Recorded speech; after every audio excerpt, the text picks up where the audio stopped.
Bonjour et bienvenue dans cette nouvelle semaine pour cette guidance professionnelle. Ici Mathilde Eden pour vous accompagner et nous commençons par les signes de l'eau, les cancers, les scorpions et les poissons. Chers amis entrepreneurs du signe de l'eau, cette semaine elle est placée sous le signe de la communication. Cette semaine votre chakra de la gorge il est développé, il est là pour parler. Et là où on vous invite à parler, c'est surtout à mettre en avant vos projets de cœur, ce qui vous anime, ce qui vous passionne, ce qui vous fascine, votre pourquoi. Parlez autour de tous ces sujets-là et alors là vous serez dans une symbiose et dans une harmonie magnifique pour pouvoir avancer et évoluer. Attention toutefois à ne pas vous disperser en essayant de porter de l'aide aux autres, à tout le monde, à être dans un syndrome du sauveur.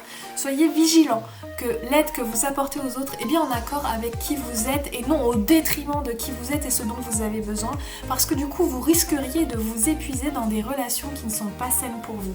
Donc prenez le temps de réfléchir quand on vous appelle à l'aide ou quand vous sentez que quelqu'un a besoin d'aide pour que vous soyez vraiment réceptif pour l'autre, être présent à l'autre ou présent à vous. Et il n'y a aucun mal à ça. On poursuit avec les signes de l'air, les gémeaux, les balances et les verseaux. Cette semaine, votre ambiance est un petit peu mitigée parce qu'il y a une partie de vous en fait qui a l'impression d'être déçue par les promesses des autres ou bien qui va essayer de faire plaisir à l'autre en lui promettant d'être disponible, en lui promettant de faire des choses pour l'autre. Et manifestement, ces choses ne vont pas se mettre en place parce que vous n'avez pas écouté initialement si ça résonnait ou pas pour vous. Donc soyez vigilants à ça. Toutefois, ce qui est à noter, c'est que cette semaine, vous avez pas mal de succès, pas mal d'abondance qui arrive à vous, un petit peu comme les animaux dans Blanche-Neige qui vous apportent plein de belles choses qui vous plaisent et dont vous avez besoin. Donc ça va quand même vous permettre de vous sentir dans une belle énergie. On vous met en garde aussi à ne pas être un petit peu trop dispersé, mais pas dispersé dans le monde physique, mais dispersé par là-haut. C'est-à-dire que vous risqueriez d'être dans des rêveries.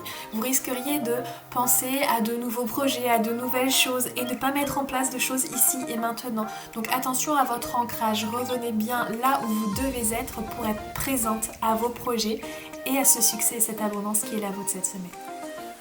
C'est une semaine un petit peu difficile qui va commencer pour les signes de la Terre, les taureaux, les vierges et les capricornes. Cette semaine, vous ne saurez pas sur quel pied danser parce qu'il y a des personnes qui vous auront promis des choses, des partenariats, des choses pour votre entreprise et qui ne seront pas là pour vous au moment où vous en avez besoin. Et d'autre part, vous aurez fait la même chose, vous aurez essayé d'être disponible pour d'autres, mais vous n'êtes pas disponible pour les autres. Et à l'intérieur de vous, ça crée quand même une certaine dissonance où vous vous sentez soit trahi ou vous avez l'impression de trahir l'autre. Et donc vous seriez un petit peu mitigé par rapport à tout ça. D'autant que cette semaine, il y a énormément de doutes qui viennent à vous et l'occasion de prendre ces doutes comme une sagesse serait vraiment bien pour vous parce que ces doutes sont peut-être là pour affiner les choix que vous faites, pour réajuster ce dont vous avez besoin pour votre entreprise, pour vos programmes, pour vos produits, quelles que soient les choses à mettre en place. Donc revenez à l'essence de tout ce qui vous anime et ça ira beaucoup mieux. Attention aussi aux imprévus qui pourraient arriver cette semaine, ça peut être des circonstances qui risquent de vous court-circuiter dans ce que vous mettez en place, donc soyez flexibles pour que tout se passe pour le mieux. Et nous terminons par les signes du feu, les béliers, les lions et les sagittaires. Cette semaine, vous avez un petit peu la bougeotte, vous avez envie de vous déplacer, vous avez envie de changement dans votre vie professionnelle comme personnelle d'ailleurs, vous avez envie que les choses bougent, que les choses commencent, vous êtes vraiment dans une énergie printanière et c'est magnifique, d'autant qu'on va vous proposer des choses peut-être parfois improbables auxquelles vous n'aspiriez peut-être même pas, mais quand on vous propose c'est juste waouh parce qu'on va reconnaître votre force, votre puissance et c'est des choses que vous aimez qu'on fasse pour vous. Attention, cela dit, parce qu'on pourrait vous proposer des opportunités qui n'en sont pas vraiment. Ou vous pourriez croire que ces opportunités n'en sont pas vraiment.